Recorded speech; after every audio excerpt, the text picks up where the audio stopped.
आई तुळजाभवानीचं आपलं पावन प्रसिद्ध मंदिर, त्या संदर्भामध्ये तिथले स्थानिक आमदार राणा रणजितसिंगजी व विविध माध्यमांवरून आलेल्या सर्व सूचनांच्या आधारावर आज संयुक्त बैठकीत दालनामध्ये मी घेतली आणि या बैठकीमध्ये स्वाभाविकता तिथे काम करणारे कन्सल्टंट असतील, त्या प्रोजेक्टवर काम करणारे अधिकारी तेही हजर होते, आमचे पुरातत्व विभागाचे अधिकारी, सांस्कृतिक कार्य विभागाचे अधिकारी आणि माननीय आमदार राणा रणजितसिंग अशी एक संयुक्त बैठक आज आम्ही केली।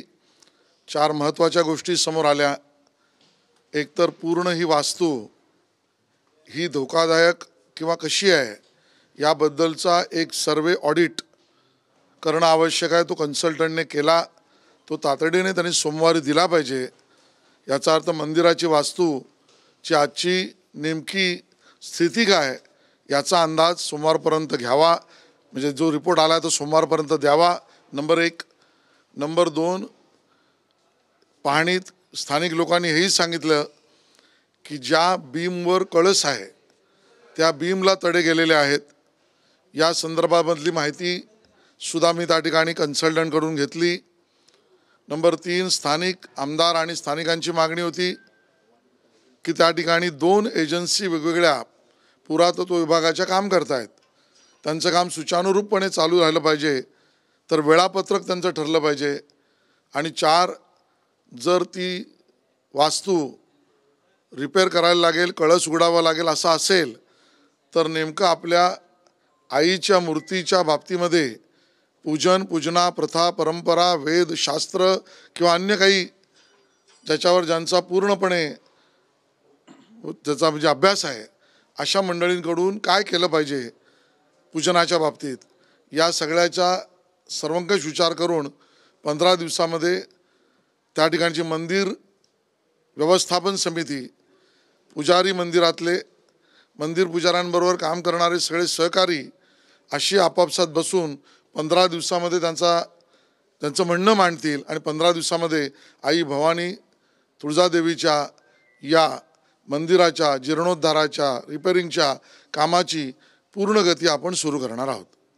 सर, एक तहावरून राणाचं प्रत्यार्पणाला आता स्वतः ट्रम्प यांनी होकार दिलेला आहे। आता सध्या पंतप्रधान नरेंद्र मोदी हे अमेरिकेत आहेत दौऱ्यावरती आणि हे दौऱ्याचं मोठं यश मानलं जातं। हे खरं आहे की हे भारताचं यश आहे। मुंबईवर प्राणघातक हल्ला करणारा एक आरोपी तहावूर राणा हा पळून गेला होता, त्याचं प्रत्यार्पण स्वतः नव्याने निवडून आलेल्या अमेरिकेचे राष्ट्राध्यक्ष ट्रम्प यांनी घोषित करून भारताला देण्याचं घोषित केलं। हा भारताचा विजय आहे, हा आतंकवादाच्या विरोधातल्या सर्व नागरिकांचा विजय आहे, हा मुंबईकरांचा विजय आहे। आणि म्हणून या ठिकाणी मला मुद्दामून उल्लेख करायचा आहे, कधीही न विचारल्यानंतर सुद्धा सन्माननीय उद्धवजी ठाकरे स्वतःहून न विचारता प्रत्येक भाषणामध्ये हा मर्दांचा पक्ष आहे, मर्दांचा पक्ष आहे असं स्वतःबद्दल बोलतात। त्या उद्धवजींना आमचा सवाल आहे की तुम्ही ज्यांच्याशी मैत्री केली ते काँग्रेस या मुंबईच्या बॉम्बलास्टमधला एक आरोपी याकूब मेमन याला शिक्षा येऊ नये भूमिका घेते, त्याच्याशी तुम्ही मैत्री करता। उद्धवजी, तुम्ही कसले मर्दांचे पक्ष? तुम्ही स्वतः उद्धवजी तुमच्या पक्षाच्या प्रचारात कीर्तिकर नावाचे उमेदवार उत्तर पश्चिममध्ये लोकसभा निवडणूक लढत होते, त्यावेळेला मुसा नावक मुंबईतल्या बॉम्बस्फोटातल्या आरोपीचा प्रचारात उपयोग करत होते। मग तुम्ही कसले मुंबईकरांचे आणि मर्दांचे पक्ष?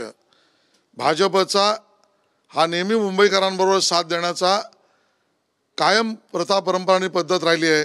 आणि मोदीजी तिकडे गेले आणि ट्रम्पला हे बोलावं लागलं की आता तहवूर राणा ज्याने मुंबईवर हल्ला केला त्याला आता परत आपल्याला भारतात आणणार, त्याच्यावर कारवाई होणार, शिक्षा होणार। हे मुंबईकरांसाठी केलेलं काम याला मर्दांचा पक्ष म्हणतात आणि तो भाजप आहे, हे उद्धवजी तुम्ही लक्षात ठेवा। चंद्रशेखर बावनकुळे यांनी एक माध्यमांसमोर आज मोठा खुलासा केला की सुरेश धस आणि धनंजय मुंडेची भेट मी घडवून दिलेली आहे, त्यांच्यामध्ये मतभेद आहेत, मनभेद नाही आहेत, अशा पद्धतीचा खुलासा केला आहे। आणि मागच्या काही दिवसापासून संतोष देशमुख त्या प्रकरणात सुरेश धस सातत्यानं धनंजय मुंडे यांच्या भूमिकेवरती संशय व्यक्त करतायत, त्यांच्या राजीनाम्याची मागणी करतायत आणि आज ही भेट झाल्याचं समोर आलं। आता याच्यावरचं स्पष्टीकरण बावनकुळेजीच देतील. भेट ओपन होती, गुप्त होती, ती किती अतिगुप्त होती याची मला माहीत नाही. सर, या भेटीनंतर आता मनोज जरांगेंनी आरोप केलेला आहे की धसांनी मराठ्यांच्या पाठीत खंजीर खुपसला. नाही, मला यावर भाष्य करायचं नाही. याचं कारण या भेटीबद्दलचं सर्व स्पष्टीकरण बावनकुळे साहेब करतील. पण जरांगे साहेबांनी आम्हाला धडा शिकवण्याच्या भानगडीत पडू नये एवढं त्यांना मी नम्रपणे सांगेन.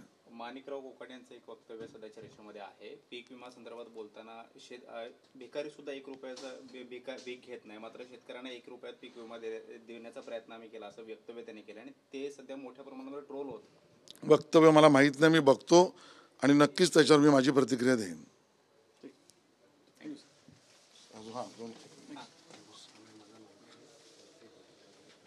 आज मंत्रालयामध्ये ज्या विविध विषयावर बैठका झाल्या त्यामध्ये राज्यामध्ये जवळजवळ 800 थिएटर्स ही जी एक पडदा आहेत, एक स्क्रीन असलेली आहेत, ती जवळजवळ बंद पडल्याच्या स्थितीत आहेत.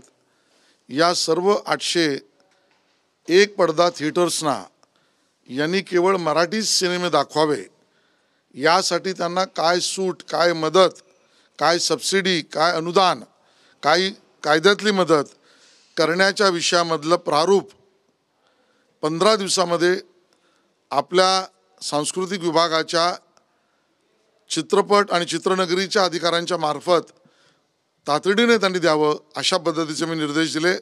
15 दिवसात ते प्रारूप आल्यानंतर त्यावर विविध घटकांशी चर्चा करू. पण प्रयत्न सरकारचा हा आहे की 800 चित्रपटगृह जी एक पडदा आहेत ती मराठी चित्रपटांसाठी मिळावीत आणि त्यासाठी योग्य ती मदत, सूट, अनुदान शासन करण्याच्या भूमिकेत आहे. नव्याने रिलीज होणाऱ्या चित्रपटांसंदर्भात सुद्धा हीच भूमिका राहणार ना? का? कारण मराठी चित्रपट जेव्हा रिलीज होतात त्यांना त्या थिएटर मिळत नाही. दुसरा विषय आहे तो. हा विषय जे बंद पडलेले नाट्यगृह, त्या चित्रपटगृह आहे त्या पद्धतीचा आहे आणि हा सगळ्यांसाठी असेल, म्हणजे मराठी सिनेमांसाठी असेल. बरोबरीने त्या ठिकाणी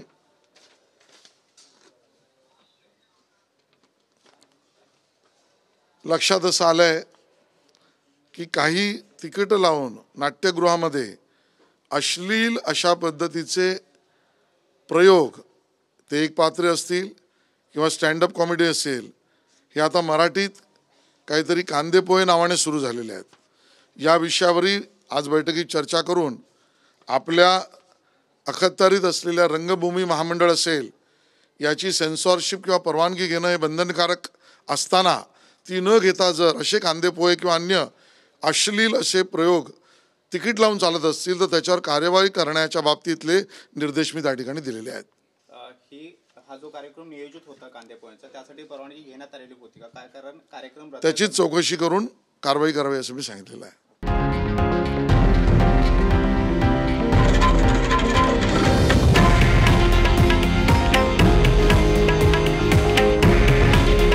हे आहे देशातील नंबर 1 न्यूज नेटवर्क आणि आपण पाहत आहात TV9 मराठी. काळजी तुमची, हित महाराष्ट्राचं.